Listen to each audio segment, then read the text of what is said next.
Muy buenas a toda la audiencia de puroperiodismo.com desde San José, Costa Rica. Les saluda Edgar Fonseca en una nueva edición de las entrevistas que periódicamente realizamos con protagonistas, observadores, analistas del acontecer nacional e internacional. Información que transmitimos desde puroperiodismo.com, sitio informativo tanto del acontecer local como internacional, con los principales elementos noticiosos diarios en la vida del país, institucional, política, económica, social y por supuesto jurídica. Y por eso yo en particular, el motivo de la presente conversación con el experto penalista, ex juez de la Corte Suprema de Justicia de Costa Rica, licenciado Ewal Acuña, quien atendió la invitación de nuestro sitio Puro Periodismo para hacer un análisis quizá bastante preliminar en razón de que es un análisis recién ocurrido, de un caso recién ocurrido, pero que ha llamado la atención desde el punto de vista criminológico, por supuesto penal y judicial, el caso de la desaparición y luego confirmada muerte de una joven modelo en el sector de Orotina, Alajuela, la modelo Rashad García Valverde, de 34 años, madre soltera de una niña de 10 años, quien compartida con su compañero Nelson Pavón Larga Espada, de 32 años, nacionalidad nicaragüense, y quienes desaparecieron misteriosamente, y así fue alertado por la familia de ambos, la noche del 25 de abril, de viernes hacia sábado, mientras departían en una residencia en Orotina. La denuncia de la desaparición de ambos quizá entró un poco tarde y lo advirtió el director del organismo de investigación judicial, licenciado Randall Zúñiga, cuando dijo, nos hicieron la denuncia, nos plantearon la denuncia 45 horas después de haber ocurrido los hechos, que 45 horas después prácticamente son 2 días en que pudo haber pasado mucha cosa entre una acción y otra de lo que aquí se vino a revelar. La desaparición misteriosa inicialmente se relacionó por parte de las autoridades con el hallazgo 4 días después de unos restos presuntamente humanos humeantes en un sector montoso, boscoso, cercano del cantón de San Mateo, Alajuela, en la misma jurisdicción en el ámbito de cercanías. Eh, por ahí llevó y las presunciones iniciales, los indicios recogidos inicialmente por el organismo médico forense adscrito al organismo de investigación judicial, dieron para pensar de que en la escena donde habían compartido esta pareja y algunas otras personas, se pudo haber producido un hecho de altísima violencia que en ese momento implicaba además la desaparición tanto de la modelo Rashad García Valverde como de su compañero Nelson Pavón Larga Espada. Y precisamente el pasado 15 de eh, mayo, el director general del OIJ, licenciado Randall Zúñiga, confirmó que los análisis forenses daban por ratificado que los restos aparecidos en el sitio, en la escena en San Mateo de Alajuela, pertenecían a ambas víctimas. Se confirma por parte de OIJ que los restos óseos hallados en Gorotina son de Rajab y de Nelson, así verificados por parte de los laboratorios de ciencia forense. Ya se informó de previo a los enlaces o contactos familiares sobre esta noticia. El caso sigue en investigación. Por las características, a pesar de la alta, intensa y fuerte ola de violencia que enfrenta el país, por ciertas particularidades es que nos interesa analizar con un experto penalista como lo es el licenciado Evo Acuña, cuáles son sus estimaciones iniciales de lo que está pasando aquí con este caso, de lo que pudo haber pasado y sobre todo de los desafíos que enfrentan las autoridades judiciales, tanto en la investigación como en la probanza para llevar a juicio a eventuales responsables. Don Eduardo, muchas gracias por atender la invitación de Puro Periodismo y lo invito a hacer sus primeras manifestaciones de cara a este caso. Gracias, don Edgar. Un saludo a usted, a toda su audiencia. A ver, este es un caso que hay que separar de los casos de criminalidad violenta relacionados con narcotráfico, y porque todo evidencia que es un problema básicamente de violencia contra la mujer en el entorno de su relación de pareja. La, lo primero que hay que destacar es la actuación de la policía científica del OIJ, que a partir del informe de la desaparición de los dos ofendidos, inicia una investigación que logra ubicar como último sitio donde se encontraron o se pudo verificar que estuvieron presentes las dos víctimas, la casa donde vivía la ofendida. Eso conlleva luego un estudio de perímetro, y aquí la importancia de las cámaras de seguridad, que son ahora extraordinariamente comunes en todo lugar, que permite determinar que de la casa sale un carro, un pickup, aparentemente llevando algo en la cajuela. Lo que hace que los oficiales sigan la ruta de ese vehículo hasta ubicar un lugar donde se realizó una quema y se ubican algunos restos óseos. No se encuentran esqueletos completos, y luego esos restos óseos son analizados a partir de las pruebas de ADN, y se logra determinar la identidad de los dos ofendidos, lo que permite afirmar su muerte. Por otra parte, lo que sigue y que es fundamental es determinar el lugar de ocurrencia del hecho. Evidentemente, el lugar donde aparecen los restos óseos no es donde ocurrió el homicidio, y todo se dirige hacia la casa donde vivía la ofendida, donde hay algunos indicios llamativos. Se lijó el piso, se cambiaron cerámicas, se pintaron las paredes, y uno de los hallazgos más relevantes es que en una de las tuberías del baño se encuentran restos de sangre que están siendo objeto de análisis para determinar si es el mismo tipo de sangre y el ADN de alguna de las dos víctimas, lo que confirmaría que el hecho ocurrió en ese sitio y que permitiría restringir el número de personas eventualmente responsables de este delito. Hay que recordar que el Ministerio Público ha señalado en primer término a la pareja de la ofendida, que es una persona que actualmente guarda prisión preventiva por este hecho, y dos, digamos, trabajadores que se ubicaron en el sitio, y que, de acuerdo con la tesis de la investigación, tuvieron participación en el desmembramiento y el ocultamiento de los restos de los ofendidos. Licenciado Evo de la Cuña, ex juez de la Corte Suprema de Justicia de Costa Rica, en el análisis de las implicaciones del caso de la modelo Rashad García, cuya desaparición y muerte junto a su compañero Nelson Pavón Larga Espada ha causado bastante impacto en la opinión pública, eh, no solo por la desaparición, sino por las circunstancias que están mediando posteriores investigaciones por parte de las autoridades a tratar de identificar restos óseos hallados en cercanías de donde habría ocurrido su muerte, vincularlos a estas personas y ir vinculando a al menos 5 sospechosos que las autoridades inicialmente identificaron en este caso.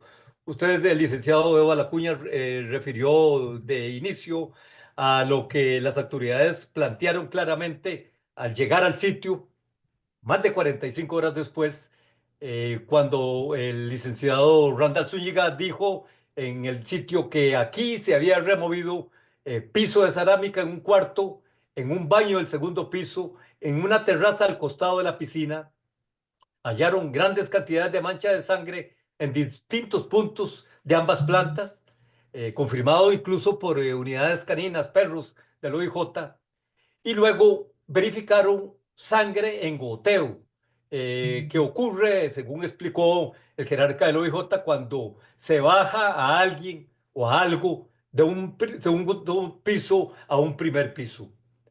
Además, dentro de los detalles iniciales revelados por las autoridades, verificaron paredes lijadas, seguramente para borrar alguna evidencia de importancia. Y calificaron las autoridades esto como muestras de importancia. Además, en paralelo y a unos 4 días de ocurrido el acontecimiento de la desaparición de la modelo y su compañero, se da el hallazgo en un sector cercano de San Mateo de la Juela de restos humeantes. Estas características iniciales halladas en ese sitio, ¿qué reflejan de cara a la presunción de un doble homicidio? Reflejan extrema violencia, don Edgar. Aquí es lo que nosotros llamamos indicios materiales en la escena del delito. Los indicios materiales muestran eh, evidencia de lo que ocurrió. eh, las cantidades de sangre son considerables, que se determinó por luminol, es decir, por un método químico que permite revelar rastros de sangre. El sangrado por goteo corresponde a gravedad, es decir, no son cuerpos en movimiento, sino que son llevados, alzados.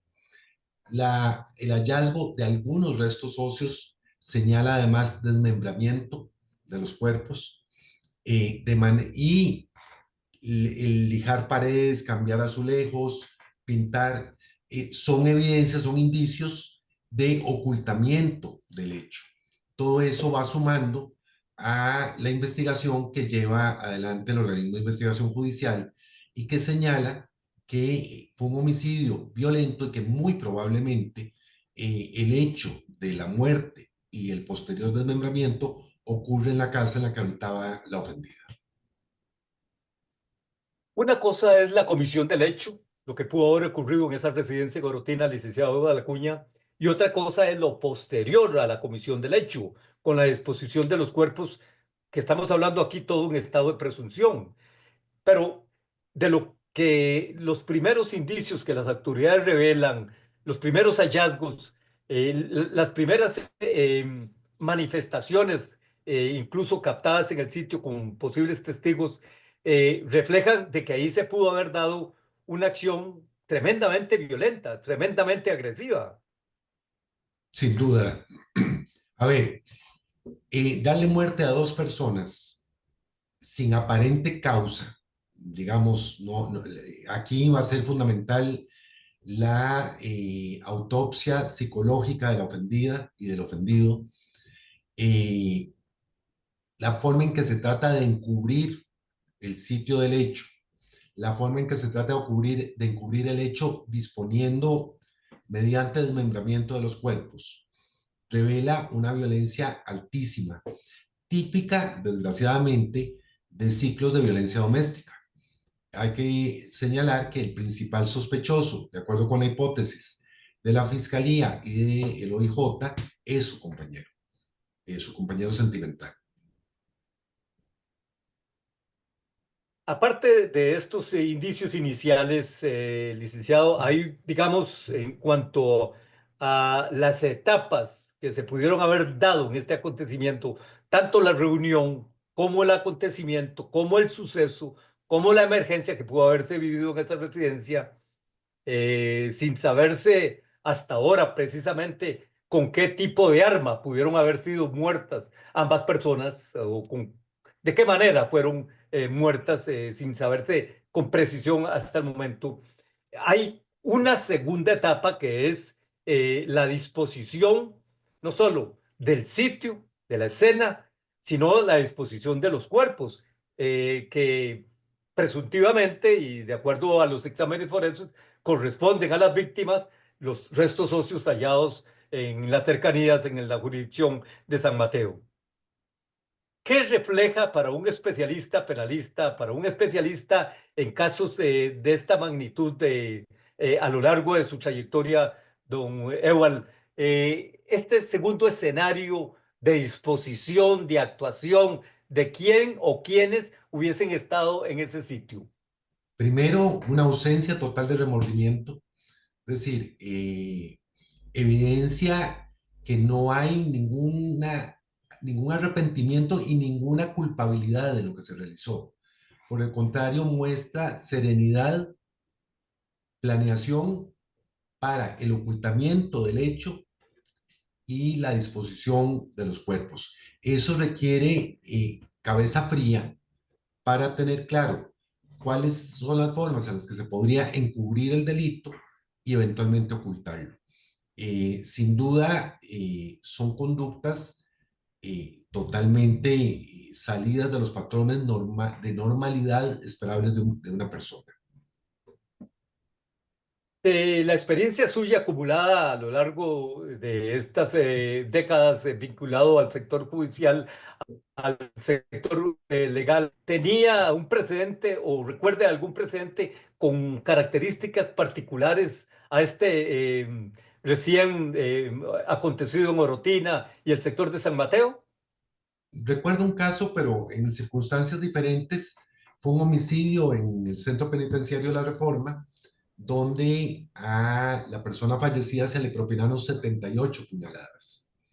Un nivel de agresividad altísimo, eh, y casos digamos, de tratar de ocultar la evidencia de la comisión del delito, que me recuerde rápidamente, solo uno en el que una persona menor de edad dio muerte a sus padres y trató de ocultar ese hecho con un accidente de tránsito. Pero son casos extraordinarios. La normalidad no es esa. La normalidad es que ocurrido el evento violento, la persona se aleja del sitio. En este caso, no solo no se aleja, sino que dispone tratar de ocultar el hecho y las evidencias físicas de ese hecho. Y he aquí una de las interrogantes más particulares de cara a lo que aconteció. Las primeras informaciones, las primeras referencias de las autoridades del OIJ reiteran, los involucrados en el crimen intentaron ocultar evidencias al desmembrar a las víctimas y destruir los restos. Con este tipo de afirmaciones tan contundentes, así se refieren oficiales del OIJ, en el sentido incluso de que no descartan la participación de más personas. Pero la sorpresa o una de las interrogantes que entra a jugar acá es cómo pudo haberse dado un suceso, un acontecimiento de estos en personas con la relación, con la cercanía que se está revelando, al menos con el principal sospechoso del acontecimiento. Cuando hablamos de delitos contra la vida, separando los casos de sicariato o de delincuencia vinculada con el narcotráfico, siempre hay una cercanía entre el homicida y la víctima, eh, porque ocurren en un contexto de confianza.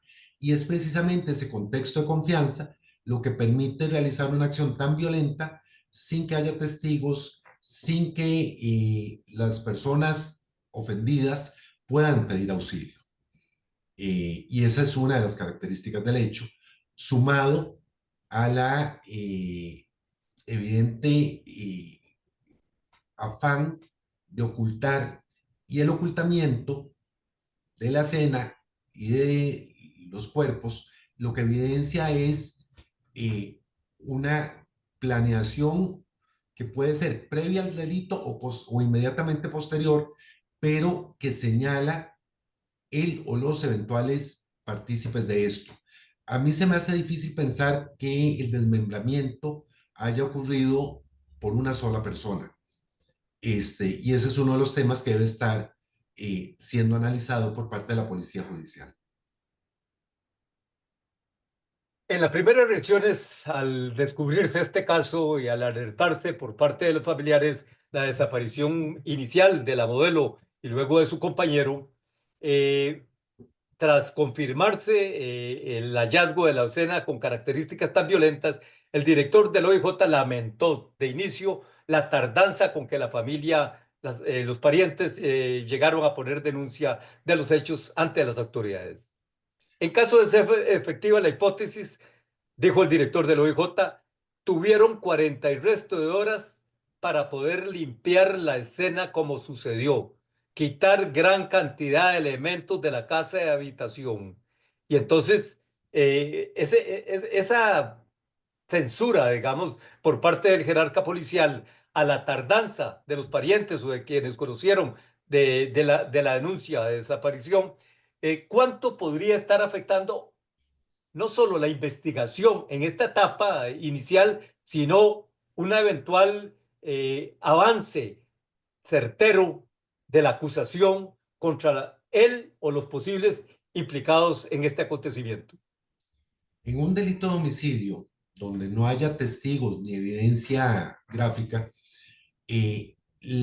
la ubicación del sitio y la recolección de los elementos biológicos y materiales es fundamental para determinar la dinámica del hecho. La tardanza que permitió modificar la escena, limpiar la escena, entre comillas, afecta a la investigación porque es prácticamente imposible en este momento determinar cómo ocurrió la acción homicida. Sí se puede afirmar la acción homicida, pero las circunstancias particulares de esa acción homicida sin la escena que fue alterada con esta comillas limpieza se dificulta. Sin embargo, la prueba científica que ha ido recuperando y elaborando el OIJ permite establecer los elementos necesarios para formular una acusación por femicidio eh, y por homicidio contra la persona eventualmente responsable y además tirar las líneas de investigación para determinar quién más cooperó en esa conducta. Licenciado Evo Alacuña, experto jurista, experto penalista, ex juez de la Corte Suprema de Justicia, en este análisis desde puroperiodismo.com sobre las primeras revisiones técnico-jurídicas de la impactante desaparición y presunción de muerte dada por parte de las autoridades de la modelo Rashad García Valverde, de 34 años, y de su compañero Nelson Pavón Larga Espada, de 32 años, ambos desaparecidos el 25 de abril, la noche del 25 de abril, en una residencia en Orotina, y dados por fallecidos a partir de los hallazgos de restos óseos en un sector de San Mateo.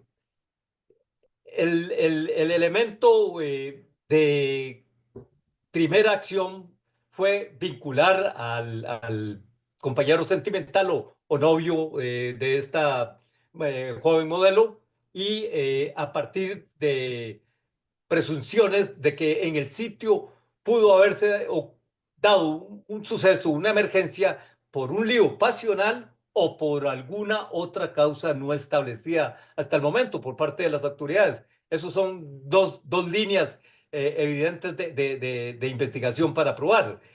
En ese sentido, licenciado Eva Lacuña, las personas vinculadas inicialmente al caso podrían ser objeto de una acusación más fuerte con base en prueba que se vaya añadiendo a lo largo de las próximas semanas o meses. Sí, ¿Es sin duda. factible es factible esa posibilidad? Sí, sin duda, pero va a depender de la prueba científica o de una posibilidad que establece el Código Procesal Penal, que es el criterio de oportunidad a favor de una persona que no haya sido el homicida, pero que haya participado en el encubrimiento del delito, que podría convertirse en una especie de testigo de la corona que contribuya junto con la prueba técnica a determinar quiénes más participaron del hecho. Dentro de esos escenarios que se están manejando en estas primeras horas a raíz de este acontecimiento, la posibilidad de activar mayor o más fuerte la acusación contra algunos de los sospechosos, porque incluso en las últimas horas se ha hablado de que podrían haber más involucrados en el acontecimiento. No se descarta la participación de más personas. Eh, ¿Eso usted cree que podría facilitar, evitar que este caso quede en la impunidad, quede en el misterio? Yo no creo que quede en la impunidad, don Edgar, con toda honestidad. Creo que habrá personas que tendrán que asumir la responsabilidad penal de los dos homicidios y sin duda lo que sí nos va a quedar en el misterio es la dinámica del hecho, salvo que algún testigo presencial, que no sé si existe, narrara qué fue lo que ocurrió. Pero para efectos de la acusación, lo que se debe acreditar es la acción homicida y el resultado de muerte. Eh, en las circunstancias particulares del caso, lo que va a ser difícil de momento es determinar específicamente a qué hora y cómo es que ocurre esa acción homicida. Desde el punto de vista técnico, jurídico, de investigación, usted ve que las posibilidades están abiertas de probar la presunta responsabilidad de algunos de los sospechosos en esta acción. Sí, señor. Hay que recordar que en materia penal rige una regla fundamental, y es que todo se puede probar y por cualquier medio lícito. Y eso implica que se le tiene que dar suma importancia, en este caso, a lo que nosotros llamamos prueba indiciaria o prueba indirecta. Si bien no hay una prueba directa del homicidio, no hay un testigo, no hay evidencia gráfica, sí se puede de manera indirecta determinar que ocurrió una acción homicida y ubicar espacial y temporalmente a la persona o personas que participan de ese hecho y en consecuencia son responsables. Conversamos con usted, el licenciado Evan Acuña, hace exactamente 4 meses, en febrero pasado, al puro inicio del año, a raíz de otro nuevo caso, de otro caso también muy impactante para la opinión pública, que fue la desaparición en un bar y el hallazgo de los cuerpos dentro del mismo negocio en Heredia de los primos Carlos Alberto Barbosa, de 32 años, y Jorge Humberto Barbosa, de 33 años. No solo desaparecieron de la noche a la mañana, sino que lo más impactante fue que las autoridades descubrieron dentro del negocio una fosa en donde los cuerpos habían sido enterrados. Esa es una característica muy particular de este caso, y de cara a lo que ocurrió en Orotina o lo que pudo haberse dado en Orotina con la modelo y su compañero, una de las características es la desaparición prácticamente, salvo los restos óseos hallados. ¿Cómo relaciona o cómo usted, dentro del análisis de acciones de criminalidad en el país, este tipo de manifestaciones, este tipo de casos, aparte de lo que es ejecuciones, como usted mencionaba, en casos de sicariato o en casos de venganzas por delincuencia del crimen organizado? Son casos de altísima violencia, casos donde evidentemente la falta de capacidad de contención, lo que nosotros llamamos frenos inhibitorios, ese no hacer lo que nos da en un primer impulso, esa pérdida de frenos inhibitorios, normalmente asociada con consumo de alcohol o consumo de estupefacientes, es lo que hace que se tornen tan violentas estas conductas, porque las personas no se miden en la acción que están realizando y luego tratan de ocultar la acción cometida.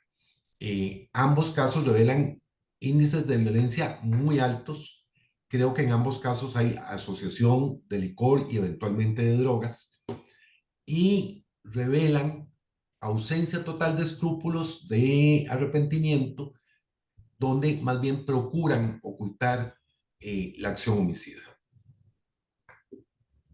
Aunque estamos en una etapa muy inicial del caso en cuanto a lo que es la investigación y lo que es la eventual probanza ante un estrado, ante un tribunal de probables responsabilidades, ¿cuáles ve usted como desafíos clave para el organismo de investigación judicial, para la fiscalía, en un caso como este de la desaparición y muerte de la modelo y su compañero en Orotina? Determinar si en la acción homicida participa más de una persona, primero. Segundo, tratar de determinar la manera de muerte, es decir, si se utilizó arma de fuego, se utilizó arma blanca,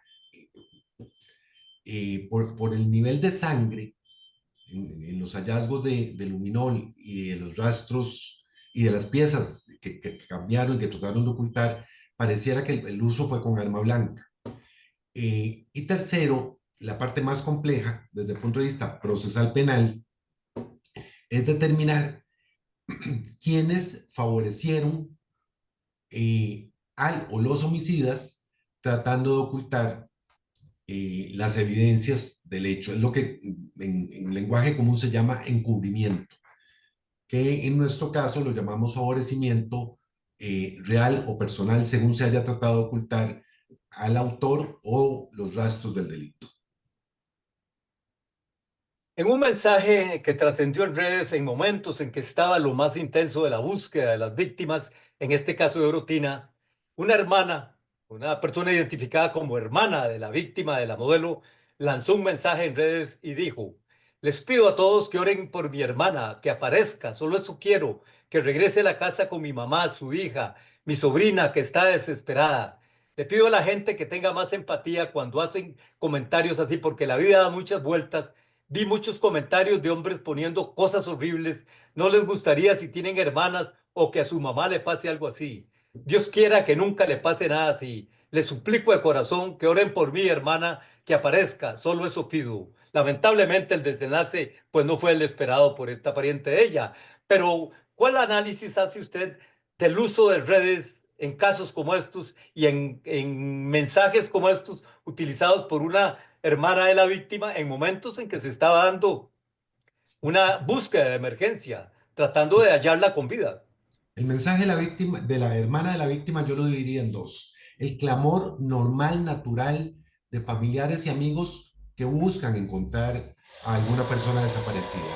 El segundo, el reclamo frente a ese doble rasero moral que tiene la sociedad costarricense muy maniquea, de donde cuando se da la noticia de la desaparición, en redes sociales, donde la gente cree que reina la impunidad, se dejaron decir barbaridades respecto a la ofendida, respecto a su estilo de vida, respecto a sus antecedentes, que nada, absolutamente nada tenían que ver con la búsqueda de ella.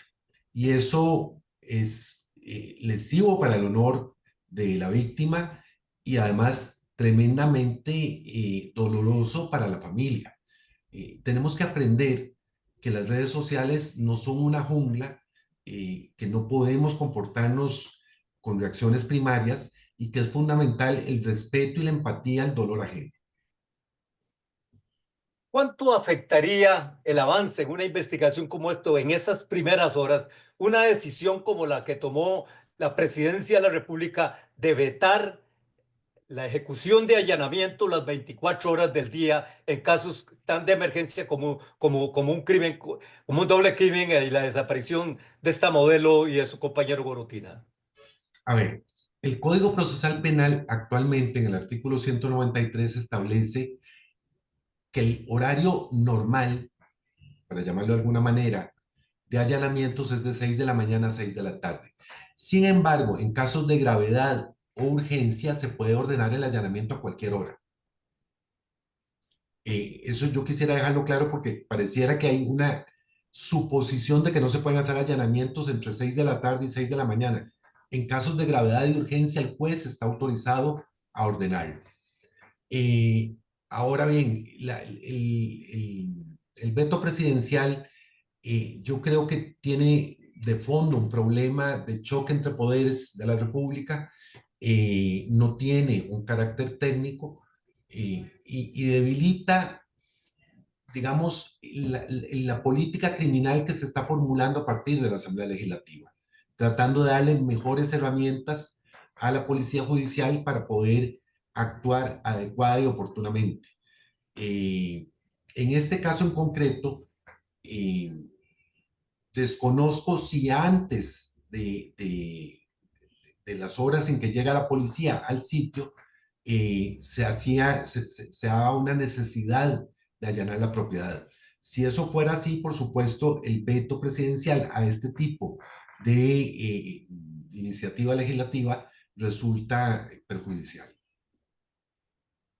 Don Edward, dentro del entorno de inseguridad que vive el país, y este caso de Orotina es parte de los eslabones a lo largo de las últimas semanas y meses, eh, ¿usted ve posible que la comunidad pueda colaborar con las autoridades para al menos prevenir situaciones sospechosas que pueden conducir a una mujer a enfrentar una situación tan particular como esta en una residencia? ¿Usted cree que podría darse algún grado de colaboración, comunidad, autoridades, para al menos alertar de que algo podría estarse dando en cierto sitio y generar mayor prevención, mayor cautela y menos exposición a situaciones tan delicadas como las que estamos analizando en este momento?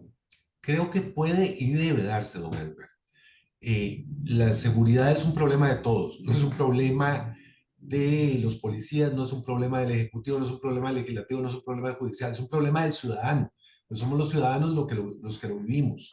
Entonces hay que reeducar a la ciudadanía en la importancia de prestar ayuda, cooperación, auxilio y prevención, sobre todo en dos temas tremendamente sensibles: los femicidios y los delitos contra menores de edad, violentos contra menores de edad, que se están incrementando de manera importante. Ahí la alerta de la ciudadanía a la policía, y si la policía tiene canales de comunicación adecuados, resulta fundamental en la función preventiva, porque hay que recordar que la policía común tiene por función prevenir la comisión de los delitos. Y hay todo un aparato, por lo menos está el diseño de un aparato preventivo, está el Instituto Nacional de la Mujer, está el Patronato Nacional de la Infancia. Debe tratarse de, digamos, colaborar en la prevención de los delitos. Y aquí el tema de la sensibilización de la responsabilidad es fundamental.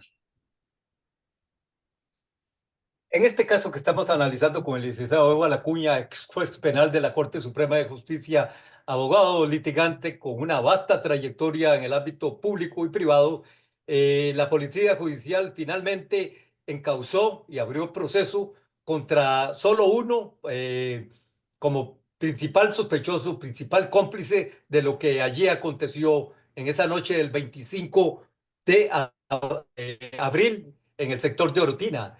A esta persona le dictaron una medida cautelar de prisión preventiva por un año.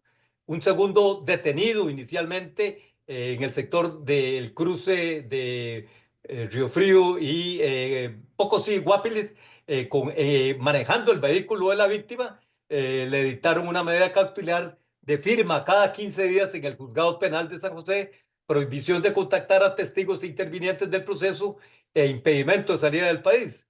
Y un tercer sospechoso quedó libre sin medidas cautelares, pero permanece arraigado al proceso.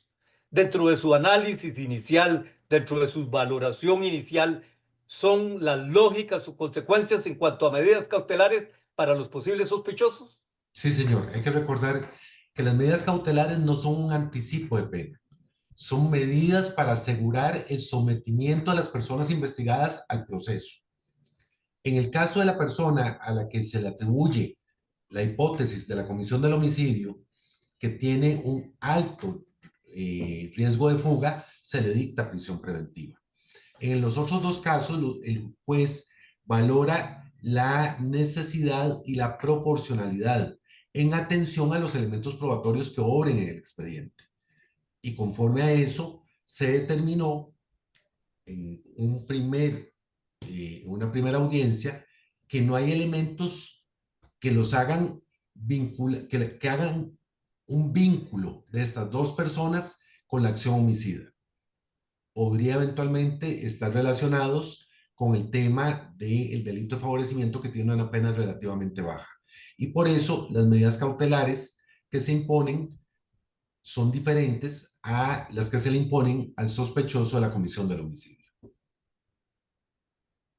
Licenciado Hugo Alacuña, muchísimas gracias por este análisis que ha hecho usted para la audiencia de puroperiodismo.com sobre este caso que ha llamado tan particular la atención de la opinión pública, la desaparición y muerte confirmada por parte del organismo de investigación judicial de la modelo Rashad García Valverde, de 34 años, y de su compañero Nelson Pavón Larga Espada, de 32 años, ambos desaparecidos la noche del 25 de abril en Orotina, y posteriormente hallados restos que desde el punto de vista técnico forense correspondían a ambos. Licenciado Acuña, si usted tiene algún punto final, algún detalle que deseara puntualizar sobre este caso, adelante. Gracias, don Edgar. Primero agradecerle la invitación, su consideración. Y yo diría que aquí lo importante es la reflexión de la importancia de la prueba científica.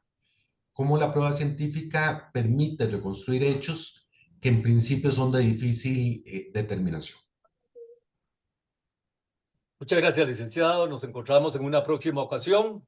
Esta ha sido una entrevista presentada vía Zoom, Facebook Live desde nuestro sitio puroperiodismo.com. Estará pronto en la red X, en Instagram, en nuestro canal YouTube. Y por supuesto, los principales referentes de este análisis, usted los tendrá en nuestro sitio puroperiodismo.com. Desde San José, Costa Rica, les saludó Edgar Fonseca, editor. Pronto estaremos con otro invitado, otra entrevista de las que periódicamente ofrecemos con análisis del acontecer nacional e internacional. Muchas gracias.